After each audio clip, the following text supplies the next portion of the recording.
విద్యా సంస్కరణల్లో భాగంగా కేంద్రం కీలక నిర్ణయం తీసుకుంది. 5వ తరగతితో పాటు 8వ తరగతిలో నో డిటెన్షన్ విధానాన్ని రద్దు చేస్తున్నట్టు కేంద్రం ప్రకటించింది. రీ ఎగ్జామ్లో విద్యార్థులు ఫెయిల్ అయితే వాళ్లు మళ్లీ ఆ తరగతిలోనే ఉండాల్సి ఉంటుంది.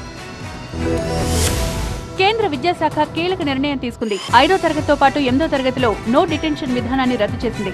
విద్యా హక్కు చట్టంతో అమల్లోకి వచ్చిన నో డిటెన్షన్ విధానాన్ని ప్రభుత్వం రద్దు చేసింది. ఇకపై అన్ని ప్రభుత్వ పాఠశాలల్లో 5, 8 తరగతి చదువుతున్న విద్యార్థులు తప్పనిసరిగా పాస్ కావాల్సిందే. ఒకవేళ విద్యార్థులు ఫెయిల్ అయితే 2 నెలల్లో మళ్లీ పరీక్షలు నిర్వహిస్తారు. వార్షిక పరీక్షల్లో విద్యార్థి పై తరగతులకు ప్రమోట్ కావడంలో విఫలమైతే మళ్లీ పరీక్ష రాసేందుకు వారికి కొంత సమయం ఇస్తారు. ఫలితాల ప్రకటన తేదీకి 2 నెలల్లోపే మళ్లీ పరీక్ష పెడతారు. వాళ్లకు ప్రత్యేక తరగతులు కూడా నిర్వహిస్తారు. ఒకవేళ రీ ఎగ్జామ్ లోనూ ఫెయిల్ అయితే విద్యార్థులు మళ్లీ ఆయా తరగతుల్లోనే చదవవలసి ఉంటుంది. ప్రాథమికోన్నత విద్య పూర్తయినంత వరకు ఏ విద్యార్థిని స్కూల్ నుంచి బయటకు పంపించరాదని కేంద్రం స్పష్టం చేసింది. ఈ నోటిఫికేషన్ కేంద్ర ప్రభుత్వ పరిధిలోని దాదాపు 3000 కేంద్రీయ విద్యాలయాలు, నవోదయ, సైనిక్ పాఠశాలలకు వర్తిస్తుందని కేంద్రం తెలిపింది. విద్యపై చట్టాలు చేసే హక్కు రాష్ట్రాలకు ఉండడంతో నో డిటెన్షన్ విధానంపై నిర్ణయం తీసుకునే హక్కు వాటికే ఉంటుంది. విద్యా వ్యవస్థలో నాణ్యత పెంచేందుకు ఈ నిర్ణయం తీసుకున్నట్లు కేంద్రం వివరణ ఇచ్చింది.